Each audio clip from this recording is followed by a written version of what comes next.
We are gathered here today to remember the loss of the Hawthorn era. It's been a lovely 9 years, with good times and some bad, especially the 2013 Grand Final. Terrible. They will be missed. Actually, they won't. They were great. Actually, again, they won't. And we'll be sad to see them gone. Again, we won't. Welcome, lads. This is the Playmakers Vault. The Playmakers Vault! Oh! That was a great introduction and a very timely one as well. What about Hawthorn's downfall this year? Oh, stick a fork in them. They are absolutely done. Have you laid the flowers outside Glenferrie Oval? Yes, yes, I have. Have you went to all the different grounds, visited them? The new facilities just went, nah. It's over. All the sponsorships gone. Aldi's driving away. They are like Jaguar's knee, absolutely blown. I feel like the glue of their team started with Sam Mitchell, Jordan Lewis, but they're gone. They are gone. You can't let players away like that. And if you see the way that they have performed this year, they are two players that have still got about 2 or 3 decent years left in them. Sam Mitchell will play 400 games without a doubt. Oh, without a doubt. He's going to be a club champion for the West Coast Eagles, but potentially, potentially now. It's ridiculous what they've done. And Tyrone Vickery. What a star. What a star. What a star. Get around him, lads. I think of any kind of apocalypse, you got to start with some kind of zombie-looking character. Yes. And you look at Tyrone Vickery. He's a freak. Oh, he is. And how good are Richmond? They're 4-0 without him. Yeah, they've done very well without him, you know. Good way to clear the shed of any kind of dust, and you just get rid of players like that. How do we score in Supercoach Fantasy this week, gentlemen? All right, so you've got me on a bad week. I've actually been doing okay. Oh, yeah? We've both been doing all right. Like we've got over 2,000 points. I got 9. We have to remember Supercoach scores more than fantasy. It does. But I got 1987. That was my worst round by far. Good year, 1987. Good year, 1987. Yeah, very good year. Who won the premiership that year? Oh, it definitely wasn't Richmond. Oh, the Blues. It definitely wasn't Richmond. And it wasn't Fremantle either. I got a score. I think I got over 2,000 this week. I was 2,000 going into the Easter Monday clash, and I had Jared Roughhead on the field. He was my only player. I don't have Dangerfield. A lot of people have criticised me this year. But after his score this weekend, it was expected that he was going to have a bit of a drop, and he still played a really good game, but he only got about 97 Supercoach points. So it wasn't a huge performance from him. So anyone who had him as captain, I think their scores might have decreased a little bit this round. But I got a good score, over 2,000. I think it was 2,053. Pretty happy with that. But the key is the ranking. What's your ranking? My ranking, I'm in the top 1%. So I'm 2,400 something out of 130,000 or something. And Michael, and you think Michael scored higher than me, in just Victoria alone, he's ranked 46,111. That's my bragging gone, but so I'm in the top. What am I in the? I'm in the top 2%. Top 2. Oh, how many are there out of in Supercoach? I don't even want to look. But there was something there that leads well into a discussion Liam wanted to bring up. Was you have Dane Beams and. I do. Dane Beams, has he been one of the best first-year captains we've seen thus far? Well, there's been quite a few. Like, I'm pretty sure most of the clubs changed captain. There was a lot of changes. Yeah, I think he would be. I'm not going to be biased and say Fife has been, but I think Dane Beams has been especially the most dominant. Is this the best form we've seen from him since he was at Collingwood? Yeah, when he was at Collingwood, I support the team. He was kind of... Well, he's always been a gun, especially with the likes of Dane Swan, Scott Pendlebury, Luke Ball. He had some quality around him. He's Brisbane's class player. I wasn't surprised that he was named captain. If you have someone who can play well consistently and can lead the team like that, then you're not going to have too much issues for a captain. Isn't that what you want? Someone who performs well and can lead the team? I think we've seen a lot of criticism in the pre-season, just how late they picked their captain. Because usually a captain is decided well before the pre-season matches begin, and Brisbane weren't having that captain right. I think the second match of the JLT series they finally had him, and he performed really well in the JLT series. I think he stamped his impression, and now we're looking at his average in Supercoach, and I think his good performance and his good leadership on the field is really reflecting on his Supercoach scores. He's got a high score of 120, low score of 90, so he's scoring prolifically this season. And if you don't have him in your Supercoach team, you should have picked him up at the start of the season. Fantasy as well. He was going to be he was going to be a very, very big injury-prone player. He was going to be a risk. But as a super coach or as a fantasy coach, you've got to take some risks. Yes. And I think anyone who has grabbed him have benefited hugely. He's made over 51,000K. Yeah, look at that in price rise Supercoach, and I'm guessing in fantasy he's made a big price rise as well. Talking about someone who probably would have been a steal, Clayton Oliver from Melbourne. I've loved him. Oh, I've loved him. He started like a house on fire, He has. and that's nothing to do with his red hair. Absolutely nothing to do with his red hair. He was fantastic at the start of last season when he was picked up by Melbourne, very, very high up in the draft. And since then, he kind of dropped off in the second half of the season. A lot of first-year players do that. But so far, he has had some very big scores. He's been absolutely phenomenal. Well, I want to go to fantasy, actually. Here we go. I'm not a fan. I don't actually do both Supercoach or fantasy. And this is why. I looked at the top 4 players from round 4. You would think that someone who won a game off his own boots, kicked 7 goals straight, would be in the top 4. Yes. So that would be logical. You would think someone who had 30-something touches, kicked 4 goals, won, when a game where a team won by 2 points, would be in the top 4. None of them were. None of them were. The top one was Tom Rockcliffe, who played a good game, but he always plays a good game. Second was the most bogus AFL player after Kepler Bradley left, Rory Sloane. Yes, I think Rory Sloane and Jeremy McGovern are 2 of the, most bogan players. They're the front we have. runners at the Yeah, moment. they definitely are. Then it's Dane Zorko. To have 2 players from a team who lost by 50 points in your top 4. And then you had Brandon Matera. Not a bad game. Well, you raise a was very good. good point because the difference between fantasy and Supercoach is Supercoach measures efficiency of kicks, whereas fantasy just scores points based on the accumulation of possessions. It doesn't count how efficient they are. But one of the reasons why I like that is because you can actually follow the game a little bit more, whereas in Supercoach, if you're following the game intensely, you have to realise, okay, he's got the ball, he's going to get me points, but if he kicks it bad, he's going to lose points. So it's something where fantasy is a fantasy game, whereas Supercoach base is more realistic. I prefer fantasy, but I can see the arguments against it because of what Liam raised. I'm completely the other way. I absolutely love Supercoach because I think one of the most important things, particularly growing up, you guys played footy, you find that a lot of things go unrewarded in footy. Those 1%ers particularly don't go unrewarded. And I think score assists are very, very well scored in Supercoach. It's worth 3.5 points. Intercept marks are worth as much as a goal. So, I mean, that is incredible scoring. So some people can't necessarily understand. Someone with, I think Gary Ablett this round got 34 touches. Only, I think, 7 of them were contested. So as a result, he didn't get a score above 100. But if you look at someone who, say, a Cyril Rioli in his heyday, who would only get maybe 14, 15 disposals, he could then go on and get a big score because of these 1%ers and those little taps and all that kind of stuff. So Supercoach does reflect probably those stuff that you don't quite see on the disposal count.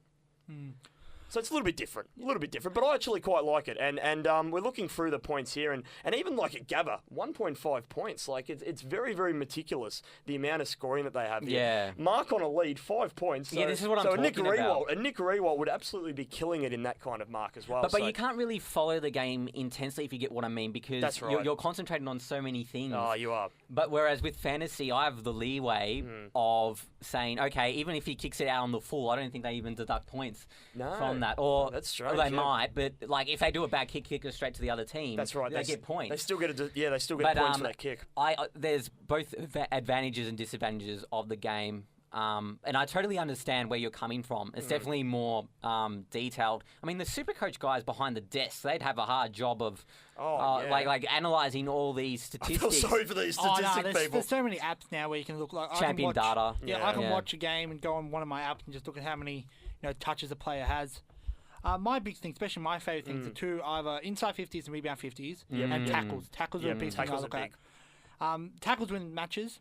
Collingwood proved that a few weeks ago when they absolutely destroyed Sydney in their tackles. Yep. And then they barely tackled against St Kilda, and look what happened. That's right. We'll go down to the round, actually. We're not going to review the round, but probably my favourite thing I love to look at is the Brownlow Predictor.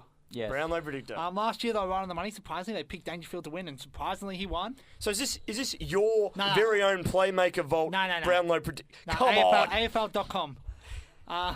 But we trust this man because he at the start of the season was saying Fremantle are going to be premiership favourites. So Ooh. we trust this man But with also our had- life. Also had Dawson as a Brownlow. As Brownlow favourite. He's still a smoky.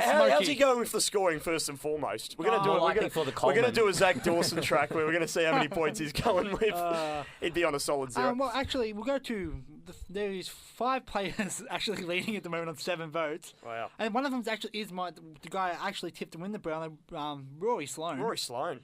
I'm on 7 with The Trent Goldilocks. Cotchins. With Trent Cotchins, Danger, Martin, and Ollie Wines. Well, Ollie Wines is fine, isn't he? Yeah, he fine is. like He's a nice wine. yeah, He's a bull. Barossa Valley. Look Very good job. at his physique. I mean, He always had a very good physique, even when he was a youngster. But what he's done now, he's actually first year he developed a came to tank. Port Adelaide. Guess what they called him? Quadzilla. Quadzilla. Oh, he does have Hey. massive quads. Yeah. They Delicious. are big. Did you see? Sorry to interrupt, Lynn. Did you see Dylan Shield from GWS? I don't think he was working his quads, but he was doing this exercise where it got like over 500,000 viewers, where he was just testing out his legs, and it was an incredible feat of strength. Wow. Something to look up. It was But very sexy to watch. We'll go down to Bontempelli, Josh Kelly, and Elliot Yeo are second, and then you got Duncan Merton, Clayton Oliver. Clayton Oliver. So, who would you think will win the Brown this year? After 4 rounds, who's your favourite? Despite Dusty Martin's pretty quiet performance this week, I've just loved the ticker he brings. He's finally putting together 4 quarters, which for most of his career he hasn't been able to do. He's been scoring prolifically in the Supercoach and the AFL Fantasy. But what I've just been impressed with, not only is he a running midfielder who just fends off anyone, you do not stuff around with Dusty. He can kick some big goals as well, and I think that's a very He big proved bonus. that against the Eagles. And that's Just one thing nice you're looking goals. for. And I think goal-kicking midfielders are one of the biggest assets you can have Yes. in any kind of game. And I think what him and Dangerfield have been able to do with their goal kicking is going to put them well ahead of any other pack. Actually, I was thinking that, and I was at the game, the Melbourne Freo game on the weekend, and I thought to myself, David Mundy, who started off as a backman midfielder, and now with the younger Freo midfielders, he either had Rest 2 him up options: forward. be pushed out of the squad or do midfield forward. He kicked 3 goals. And I think to myself, I was watching, thinking, he's had a couple of years to his career there. Yeah, he certainly has. Being free, he's actually Freo's highest goal scorer this season. Not a bad effort. Not a bad effort at all. Speaking of goal kicking, let's go straight down to the Coleman medal. Oh, yes. With the bets. The bets. Betts and Hawkins are leading. No more bets. How good is? Let's just. been great. How good's Eddie? He's beautiful. He's a beautiful specimen. makes isn't you he? question why Carlton got rid of him. Nah, he wanted to go. He wanted to leave. I don't remember blame him. the season before he left. It wasn't the best season from Eddie. We know what his potential is, and it's what he's showing right now. But yeah, you kind of think about Carlton's forward line and some of the players that they've lost, and you think, gee, Josh Kennedy and Eddie Betts both leading the Coleman. They were both Carlton players. Yes. Does make him pretty mad. However, there's still the Chris Judd, Josh Kennedy debate, and who got it right, who got it wrong. I think right now, as far as sustainability goes, and Carlton struggle for goals at the moment. You never know. I reckon Josh that Kennedy- trade cost them. Yeah, it probably has. Speaking of Josh Kennedy, he's second with 15, and then you got Jazza Cameron with Ooh. 14. Jesse Cameron, yeah, he's been good. He's been very good. So it's going to be interesting to see. I think Eddie Betts, when they have big games, Adelaide Crows, particularly in finals, Eddie hasn't really stepped up in the he's past. really failed in finals, I'm hasn't really he? looking for a big final from him. I'm still yet to see it. Like I said, I'm waiting. I just want to see him win grand final day. Yeah. I just want him to kick one from the bounce in the last quarter, put the Crows Just in look at the front. crowd and just go, yep. That would I'm be Eddie. that is my dream in life. We're going to do a serious topic, a serious footy topic. Serious what's the footy serious topic? Oh. Let's talk about the Hawks. I start off with the show with paying my respects. Oh, right. Yeah. No, that was nice from you. A sign of respect. It's for their the worst. champs. It's their worst start under Clarko, and it's their worst start since 1998. Oof. They They- had some shocking Guernseys back in 1998, by the way. Oh, disgusting. And if they lose next week, it's their worst start since 1970. Who are they Gran- playing? They're playing West Coast, but at the MCG. Ooh. Ooh. I would pencil that in either way. And granted, they won the premiership in 1971, so it might not be all doom and gloom for the Hawks. That's true. Yeah. On their list, Burgoyne and Hodge were the best against Geelong, which is always a big issue when you're an older team and your best players are your oldest players. It is an issue. They often rely on putting those really experienced players in the midfield when they really, really need a clearance or when they really, really need something. They might throw them in there now, but that means that they are leaving holes and gaps in other parts of the ground. I'm just looking at them playing at the moment. They've got a lot of youngsters out there. They haven't had this problem for a long time. They've had a lot more depth in that midfield.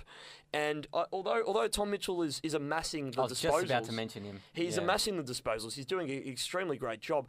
But you looked at, I think, Jaeger O'Meara and both Tom Mitchell, I think their games against Adelaide, they had huge amounts of disposals, almost 70 between them, yet they were almost ineffective for most of the part. O'Meara's it's his knee issue. O'Meara's best of his knee issue. He's probably self-confidence to kick.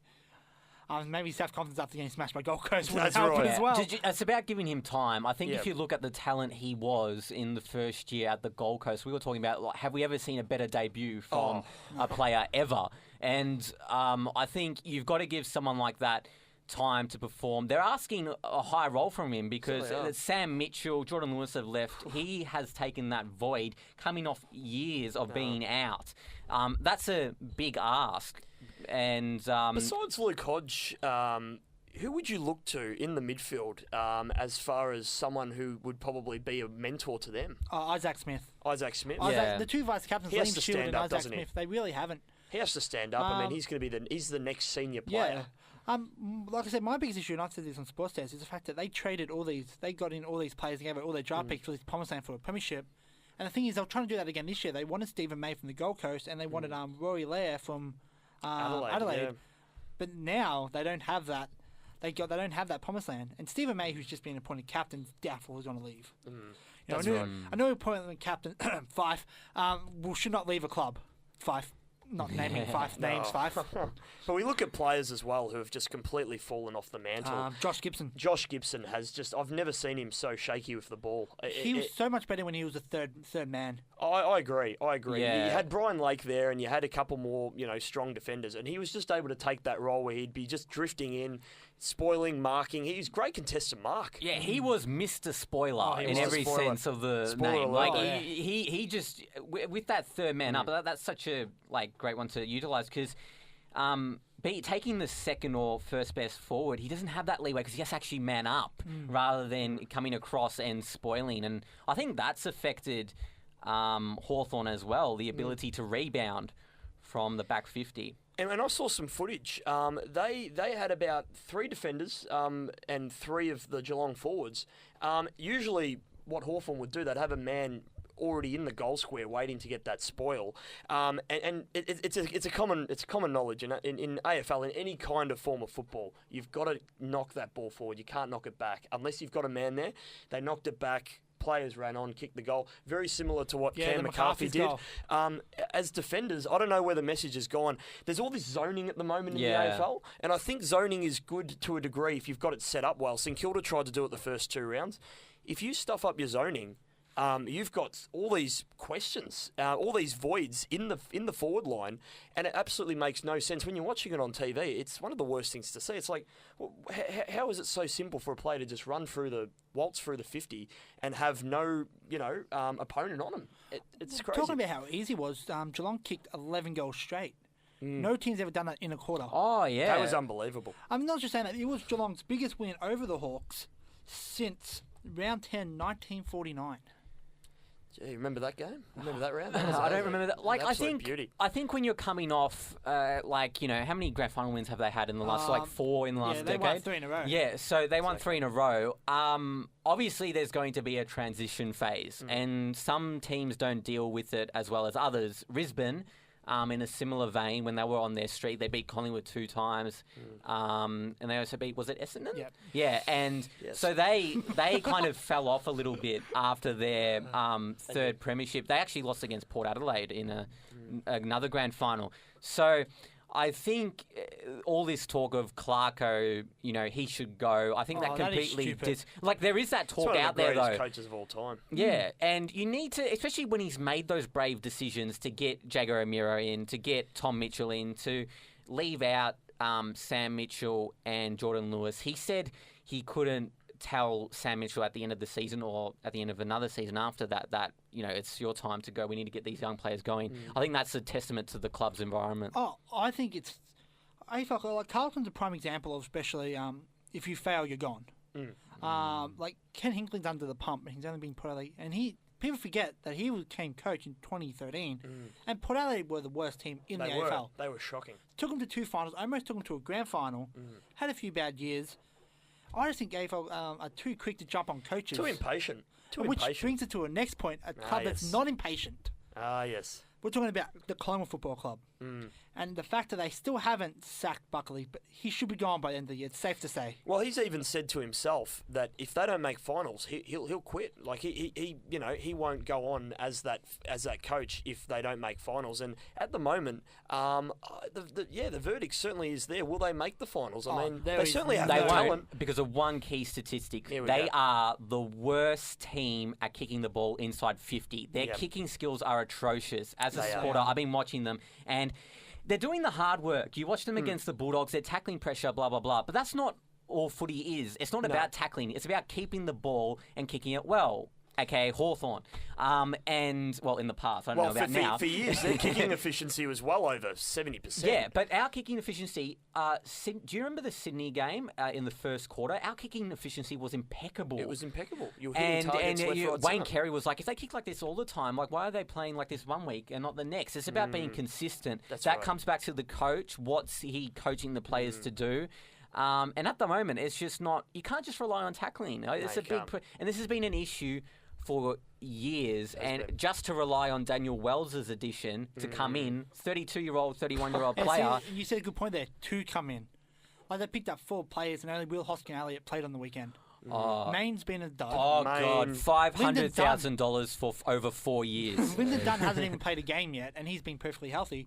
Wells might not even get fit. I think Will Hoskin Elliott. My issue, actually, and I think this is a big one, he hasn't created a star.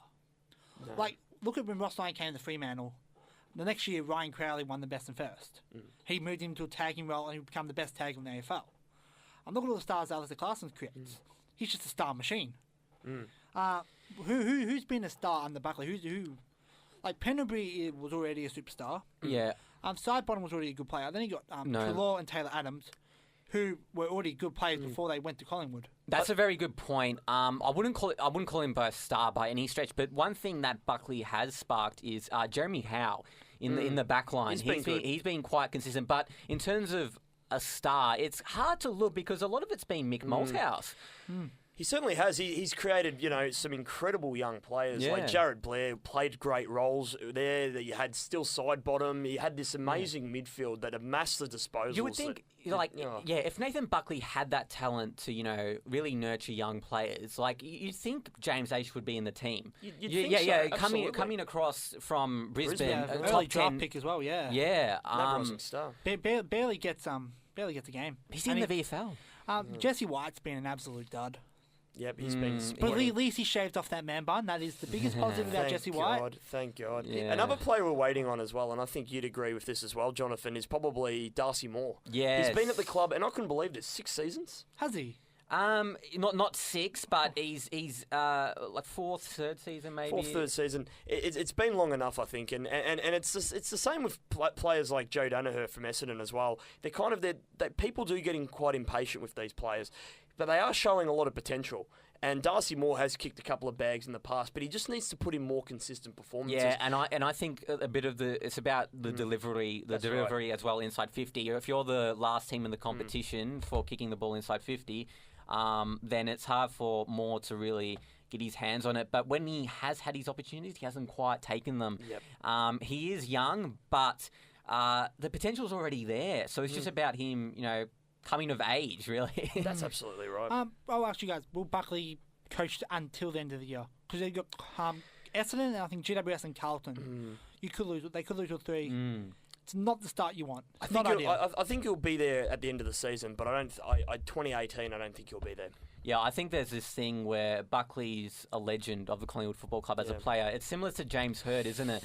Where, Essendon... Don't you love James Because Hird? there's such that sentiment and love and devotion towards these players that sometimes... He's like a needle to them, you know what I mean? Like, but there's a difference between a player and a coach, and I think that's what we're finding out. Michael Voss didn't make that transition well. I think Michael Voss was, out of the big three, Voss was probably the best coach.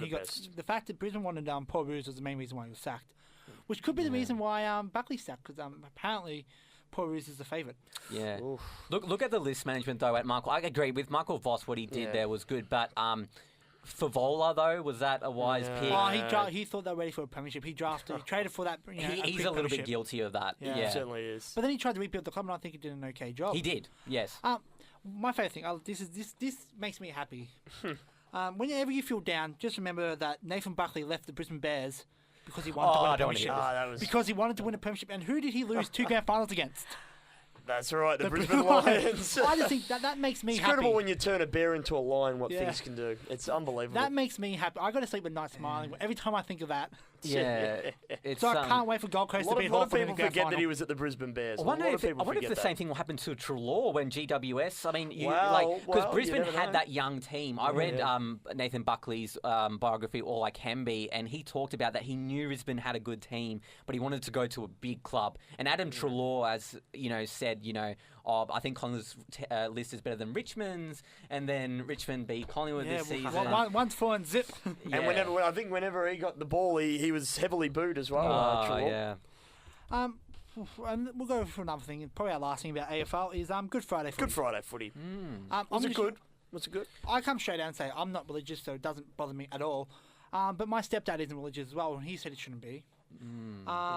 Why is that? What's the view there? It's just a holiday. It's a holiday that never didn't have footy and now it has footy. When I've read up about it, Good Friday is probably the most sacred day, I think, out of both Christmas and Easter Sunday and all of those big holidays. It seems to be the most sacred day, particularly on the religious calendar. And I think the biggest problem that a lot of people are having with this Good Friday football is it's becoming very much commercialised, and so that sacredness of having that one day where there is no footy, you have some reflection, you have some time with your family. For those people who are religious, they can go to church, they can they can do obviously all their rituals and stuff during that time, and then it's back to business again. It's back to the footy. We all get back with all of our families and stuff like that. So that's the only problem I see. Look, I'm not overly religious as well, but looking at this issue from a different point of view, I know a lot of people are quite offended with the fact that there is a game on, and it's great for the Good Friday appeal. I think the Good Friday appeal raised almost 18,000, $605,662 if you don't mind. Well, that's something huge, terrific, record breaking. And I think like what you were just saying, Michael, about religious people can kind of do their own thing, while footy fans can do their own thing in watching footy. That's right. Maybe there is a place for Good Friday football, but you never know. Well, I got here you got the first game at the Etihad Stadium, which was 42,814. So a very good crowd. Especially for North Melbourne, the whole 2 supporters were there. Woo, go North. Doggies won in the close game by 3 points with Lindsay Thomas, who's a fantastic player, by the way. I love Lindsay Thomas. Missed the goal on the siren. He did. Well, he actually had 2 opportunities. He did, and surprisingly didn't play for a free kick. Yeah. He didn't play for a free kick, surprisingly. Yeah, I'm surprised he didn't duck after he kicked the ball, to be honest. But I think to myself, and it's like every tradition, 1 year's not enough to see if it's a success. No, they need to trial the exact same teams next year. And I remember when Anzac Day was heavily criticised when it first happened, when Kevin Sheedy was the major pioneer for that. And I think the very first Anzac Day match was a draw. And so this incredible rivalry began between these two clubs. It's always been there in history between Essendon and Collingwood, but I think what the Anzac Day clash has done is it's turned a sacred day, because Anzac Day is a very sacred day, but the whole lead up with the dawn service, the march to the G, and then the march, and then the march from there to and then around the Oval as well. What they've created a new part of culture, and what it's actually done is it's probably made Anzac Day more significant to those people who probably don't know too much about it. And there's still that moment of silence, which still gives me goosebumps today. When you hear the last post, and it's one of the most. I think it's one of the most beautiful moments. Anzac Day game, Essendon Collingwood, and just standing up there when the last post plays, even at home, it's just. And it's the biggest game apart from the grand final. I think so. You could hear a Without pin doubt. drop. Like there's not over 90,000. 90,000 people and quiet. Silent. Silent. I mean, I'd imagine that's quite an experience. Do you guys remember at school, especially on Remembrance Day, when you had to have a minute's silence? And there's always those stupid kids laughing. Yeah. And you don't hear any of that. You just hear quiet. And then you hear, go to the Bombers, and then you hear Burger Pie trying to do it with no teeth, like a true Collingwood supporter. Burger Pies. Yeah, the roar afterwards is just it's spine tingling, and I think what Anzac Day was criticised. We obviously were very, very young when Anzac Day came out. We probably weren't even around actually thinking about it. But it's had so much success. They've enshrined a tradition, and hopefully with Good Friday football, it can be significant enough to now create a new kind of culture around it. And it has to be the two. It has to be Doggies and North Melbourne. I think so. You've got to troll these teams, and regardless where Essendon and Collingwood are on the ladder, it's always a great clash. Well, and it's never going to lose its significance. Next Monday's Richmond versus Melbourne, which is a very not spoke about tradition, but now it's the day before Anzac Day clash between Melbourne and Richmond, which I actually think works. I think it's they light up the They have the massive flame there, and they have it in the MCG, which is great. And they turn all the lights off, and it's actually really well done. I think whoever came up with the concept has done a great job. The one thing I want to see is a tradition between two interstate clubs, like a Sydney and Gold Coast.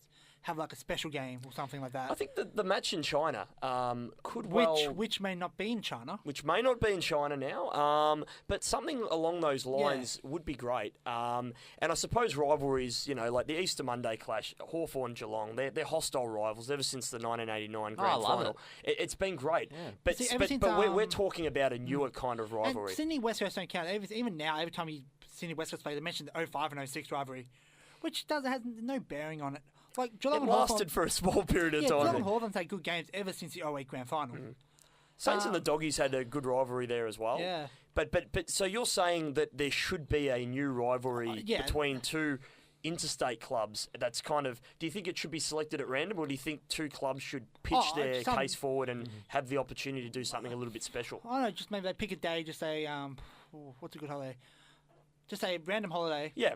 Labor Day. Yeah, Labor Day. Yeah, true. But Labor Day, and they have Sydney versus Port Adelaide, and every year it goes from Adelaide Oval to the Sydney SCG.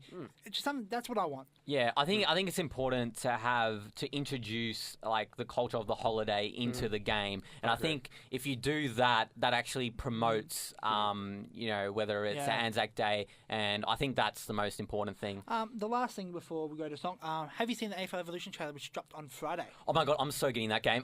It wasn't exciting. It wasn't amazing. Looks terrible. But there's always that debate. Should EA take over the game? And if EA did, that would be the perfect game. Financially, it would be they can't. amazing. But of course, I'm going to get it. I was playing AFL Live yesterday with my brother. AFL Live's great. I think it looks good for an nostalgic. That's what people don't get. Like most of the comments saying how bad the graphics are, but people don't understand it's an Australian-based company with probably $5 budget. 2K, 2K. NBA looks great because they have the budget.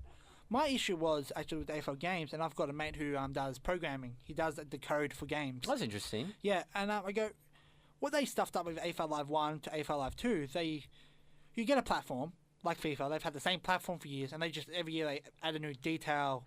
It's so easy to change a player. It's so easy to change the colour of a ball. You just go move that player to that team. It's quite easy. They stuffed up. They went from AFL Live 1, which I think was probably my favourite AFL game. It was great. Yeah. Some things looked off. And then with AFL Live 2, which was the Nintendo Wii version, like you had a player by himself mark and dive, and it's so silly. They should have just had to stick with the same platform, and you just add a touch, add a simple thing. And by the time 2017 came around, it would have looked so much better than this game does. Hopefully they learn, keep the same platform, and it'll take them a couple of weeks just to build up to a new game. And that's it. Yeah, I see Michael's watching the I've got one criticism. One of the very first things you see is the Western Bulldogs banner. No writing on it. There's no slogan. The Bulldogs prime themselves. Danny McGinlay does an incredible job every week at I love writing the Pokemon this weekend. And he has not put. They haven't put it on. Something I find silly about this, they got Easton Wood right as the captain. They did not get Kieran Jack right as the captain. How hard is it to be like, oh, wait, no, Jared McVeigh wasn't the captain of the grand final, it was Kieran Jack. Come on, EA. Not EA, come on, Wicked Witch. Put your stuff together. I'm going to head to a song now. Wicked Witch. We're going to head to a song now, and then we talk about the professional wrestling. This is Never Be Like You by Flume. And we are back with the Playmakers Vault. Playmakers Vote. Oh, Delicious. this is great. This is Great. absolutely Oh, divine. it's big. This is the much-listened show of Sin. Like, we now own Sin. It's official. All over Australia as well. All over the world. All over the world, global. Mr. Worldwide. Let's talk about the world of professional wrestling, Oh, which is something beautiful. big that, the sunrise, sunsets, legends leave, legends become legends. A few weeks ago, WrestleMania 33 was in Orlando. Yes. Undertaker was probably the last old school wrestler, that our parents will remember, retired. He lost to a young wrestler, Roman Reigns, and he is now done. He left his gloves in the ring. He broke character, which is something he never did. He's done. You, Jonathan, don't think it's the right decision. I, who's done my research on the Mark Calloway, who is the Undertaker. Yeah. He's a very old school bloke, and as an old school bloke, you go down on your back. To be honest, Liam, I'm actually willing to change my opinion on this. I was doing a bit of research as well, and it's about giving rise to another emerging star, isn't it? It's about handing over the baton. Yeah. And from that perspective, I do understand it. And I think to have a retirement match at WrestleMania, I'm willing to change my opinion on that. I think it was the right way to go. Obviously, it's scripted, so Vince McMahon would have had the final decision on that. I'm going to divert a little from The Undertaker because this was quite important. John Cena proposed at WrestleMania. He proposed to Nikki Bella. So that I don't think we've seen a proposal in WWE. Oh, you've seen a few. That's probably one of the first real proposals. But that was just on a side note there. But and you can imagine what would have happened if she said no. It probably would have gotten a little bit violent as it usually does. I found With that the nearest sickening chair. because I was all for reality TV, and I hate reality TV. Married Reality John TV, Cena at first sight. Well, you can't see him, so. He's a big boy. yeah.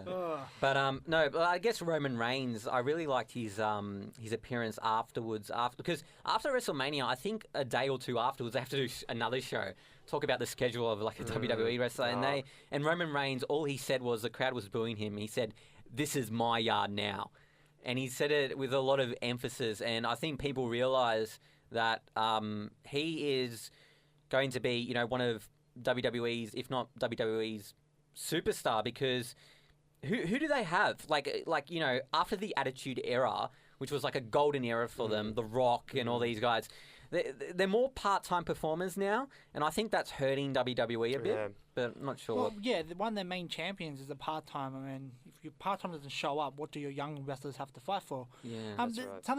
An issue with Roman, not an issue actually, so I shouldn't have said that. Unfortunately for Roman Reigns now, he probably won't be on TV for a while. Like, he got a scripted attacked, but actually today his brother passed away. Former WWE superstar as well. So he's probably going to take a few weeks off. And as a Samoan, understandably, family's like the most important things to those guys. So, he's related to The Rock, actually. Technically related, blood. Not. They cut themselves. A blood handshake. It's like a family bonding, but not technically family. Okay, it's a bit. Yeah, they got the tattoo. So like they're related, but they're not related. Yeah. It's very weird. Same popping out tongue, Yeah. It's same. So he might take a few months off. He should take all the time he wants, realistically.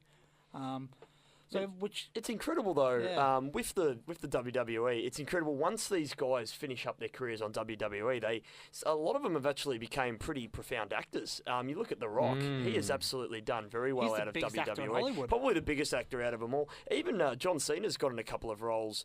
I think he was on that film Trainwreck, which explains how it went. But he did enough. He was okay in that, and you have all these fighters. They are professional. They are professionals in what they do, but they are also professional actors. Well, John Cena, he started off with serious roles, and I think he realised that's not for him, so he started taking comedy roles. Like he was really funny in Trainwreck. He was good. It's not hard to be funny to Amy Schumer. Let's be real here. Yeah, let's be true. I think any kind of date with her would be very, very saucy, I'd imagine. But I think he was definitely the best character in that movie. He was also in Daddy's Home, even just a quick cameo. He was good. Yeah. He's a funny person, so being funny roles, it's perfect for him. So the 52-year-old Undertaker, will he be in a film anytime soon, do you believe? No. I think he's probably going to enjoy retirement. I think he's going to disappear and... Actually, talking about... not formulas. He's actually still on the contract, but Kane is running for mayor. Yeah. It's such a difference to his in-ring persona, Oh, isn't yeah. it? Because like Kane's presented as this monster with like. He's actually a very, very smart lad, Kane is. Oh, Glenn Jacobs is. So it's amazing that he can play this evil person on TV, this dead person, literally dead. And now he's running for mayor, and he most likely will probably get it. Second WWE superstar to ever do that as well. Is he going to be wearing the mask when he's becoming the mayor? Or? Oh, he should. He should. He should. It really suits him. Yeah. The long hair, jeez. Nah, he's bald now. He's old. He's gotten quite old. He looks like a grandfather. He has aged. What do you think about John Cena's character at the moment? I don't know if you remember, like in the Attitude Era, he was introduced as the Doctor of Thugonomics, and he had a bit of a rap kind of vibe to him, which kind of because he can play that role, because people are only seeing John Cena as this kind of G-rated figure who's appealing to kids under the age of 10, and he can do so much more. And I think it's about I think that persona is getting old. I really do. I think just being the good guy all the time, you need to switch it up a bit, become the villain. John Cena's at the point now where he's a legend. He's a Shawn Michaels. He's a Ric Flair. He's not a part-timer, but he's not a full-timer either. Yeah, he's in between. And I think John Cena's way past the point of changing anything. He's 39, I think almost 40. He's won every title he can possibly win. He's done everything he can possibly do. I think he's a legend. He's up there now with the legends. He's no longer John Cena, the face that runs the place. He's no longer hated by the grown men. And seriously, if you're a grown man complaining about wrestling, you got other things to worry about. Yeah. Maybe moving out your parents' basement might be the first one. But yeah, I think John Cena's way past changing. He's pretty much he's a legend now. Okay, guys, talking about a legend, well, that can be debated, but I have a bit of a who am I here we go. segment. So this is something where the listeners, can get involved as well. Tell us in the comments on our Playmakers Vault page on Facebook whether you got this or not. So, I am a 13-time world champion. I was a part of the Evolution team. Yes. I guess as soon as you said 13-time, maybe because he's the only current 13-time champion. Well, there you go. Well done. That was very quick. Well, you could have let him read out a little bit more. No, that's fine. I wanted to start out with something easy, something easy. to get. But tell us if you got it as quickly as Liam. Liam was lightning quick. Straight there. on. I got it as soon as you said 13 times. That was very impressive. Go a bit longer. Something I actually enjoy about professional wrestling now, there's a few Aussies. And, who does Aussies love more than Aussies? Apart from New Zealanders who we class as Aussies. We love them with a passion. It's more of a love-hate relationship. Yeah, there's a few now in the professional wrestling. It's really good. I don't think any of them are good enough to ever become a champion. I think we've had one, which is down in the minor leagues, NXT, won a tag title, the only Australian to ever win a title. But we've gone a fair way since Outback Jack. Came in as like a Steve Irwin type guy before Steve Irwin with Time Kangaroo Down, which was just terrible. Yeah, Time Kangaroo Down's not a wrestling theme song. It doesn't get you hyped up. Yeah, I mean, I'm unaware of. There must be a few Australian wrestlers, but the fact that I'm unaware, probably, an Australian hasn't really broken out into that WWE scene yet. No. But that we could see that. I mean, NXT you raised, Liam. I mean, that's been an excellent platform for young wrestlers to show what they have, because some of them won't make the WWE, but some of them will. Talking about wrestlers, did you know that Dennis Cometti's son's a wrestler? Oh, he's almost 7 foot. He's a big lad. Yeah, he was actually signed with WWE. He's been injured. I think they let him go. Dennis Cometti being the commentator for WWE. Is that a potential work. If his son that's a dream of mine. through? I wouldn't mind Bruce McAvaney. Oh, delicious. What a delicious punch. And he grabs the chair and, that's marvellous. Oh, what a marvellous win. That was an excellent impersonation.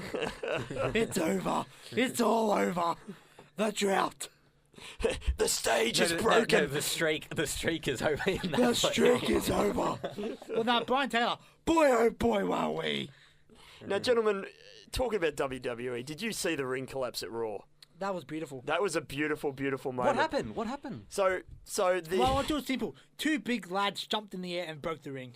Pretty much that. So it was Strowman and the Big Show. They were on the very, very top of the ropes. Oh no! And they just looked like they were just maybe pinching each other a little bit, and then they both fell. I think it was Strowman's back just went straight into the ring, and the entire ring collapsed. They're big lads. I mean, do you recall the Brock Lesnar and Big Show situation? It was a rehash of that. I could imagine. It was unbelievable. And Good to see. the referee had no idea. Fell out the ring. He fell flat. It was Poor unbelievable. Yeah, I think you got to enjoy entertainment like that. And we're talking 173k. We're talking 174k. If that doesn't collapse a ring, I don't know what will. They both had the Ned Kelly beards as well, which probably adds a couple more kg to that as well. I absolutely love Braun Strowman. He's as big as he is. He can do a jump up. Yeah, Braun Strowman. He can do a drop kick. Pretty sure he can do a moonsault if he wanted to. He's a very athletic guy for such a strong person. He is. Tipped over an ambulance a few weeks ago. I did see that. Because he can. Because he can. He's a very, very strong man. Why don't they send this guy to Syria? I mean, he would do some damage. He would do some damage. But no, it's always good to see something a little bit different. And when you see an entire stage collapse, you got to wonder what's underneath the stage. Could that have been planned? If they knew it was planned. Yeah, because you can imagine. Yeah, so they have to prepare. I mean, it takes courage to do something like that when you have two big lads. They just have a machine. They probably have the stage on a little thing. They press the button. Shock absorbers. Yeah, shock. Yeah. Now, also, it didn't happen too recently, but it was in the last couple of weeks. The Hardy Boys, they returned. Yes. Into WrestleMania 33. Was this a surprise to you, gentlemen? Or it was. No, I'm up to level with the internet rumors. You're up to level I knew it was happening. with all the entertainment. No, nothing surprises me in wrestling anymore. It's incredible. The pops that happened in the crowd, particularly when they went on, it was insane. Oh, it was. It reminded me of almost some of the big returns they have in WWE. They're the same, but they're so different. They're in their fighting styles. Jeff Hardy used to perform some he was such a high flyer. He used to do that swanton bomb move. That takes so much skill to do that. And I remember him getting Randy Orton from above. He was on some ladder thing, not even in the ring, and he jumped. He was over 10 foot. It was amazing. And whereas Matt Hardy is your typical wrestler, and I love the Hardy brothers. They're awesome. So, Jonathan, this is your time to shine now. We're going to talk about UFC Fight Night. Swanson versus Love. Fight Nights. So, at UFC Fight Night, I doubted this fighter, and he's probably going to be Australia's. Jonathan. Sorry, is it a night that they fight? Is that what it is? Do they fight on the night, or do they fight during the day?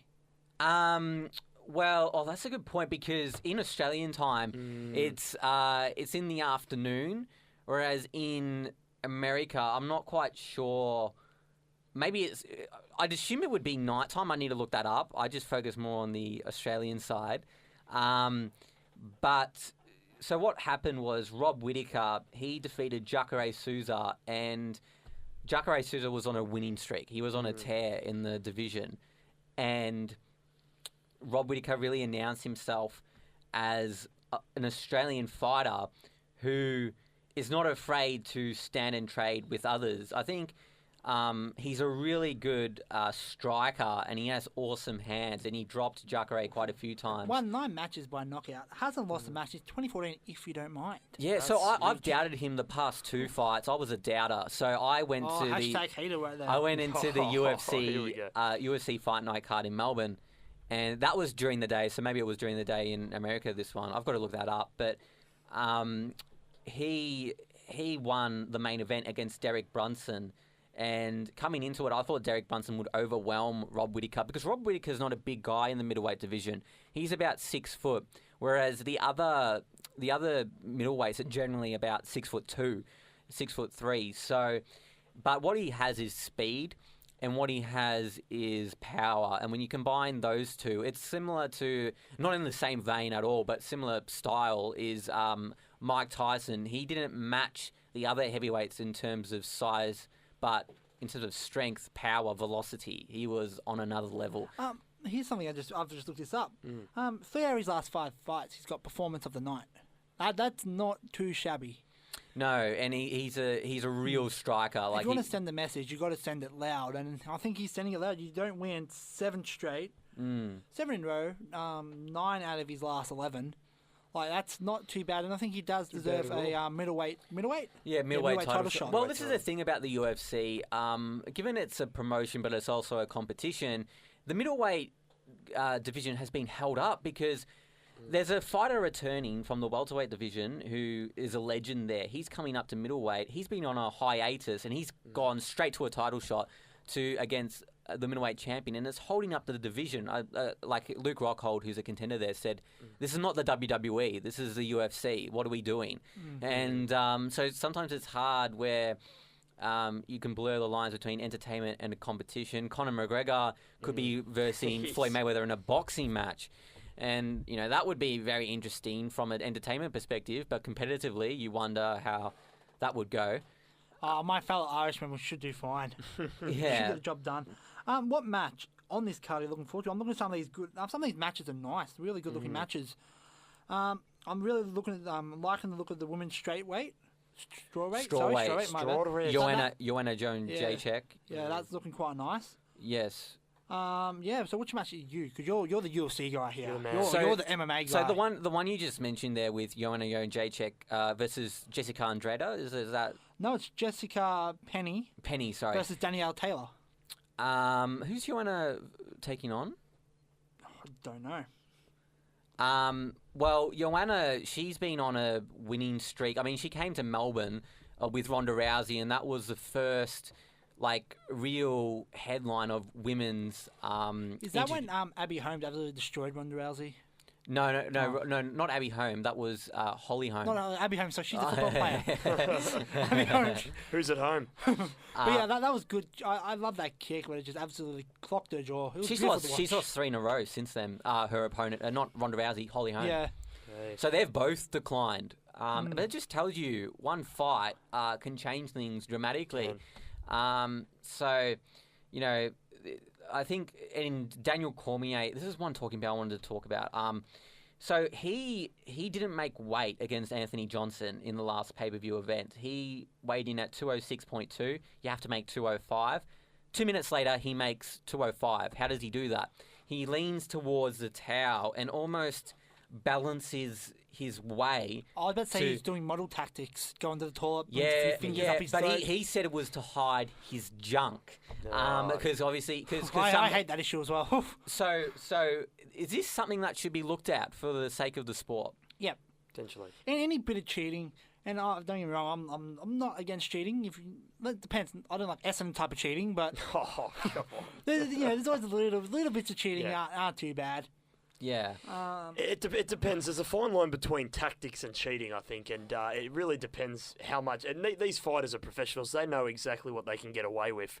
Of course, in every sport, there's going to be grey areas, and UFC's it's such a high contact sport where a lot of the time there's a lot of things that I don't think the naked eye can really see. There's probably a lot of I don't know. Sometimes you see a player getting very very close to your ear. You don't know whether they're muttering any words into their ears. You don't know what exact tactics they're using. So yeah, I was just looking up Liam. It actually is Joanna Jacek versus Jessica Andrade. That is actually the matchup there.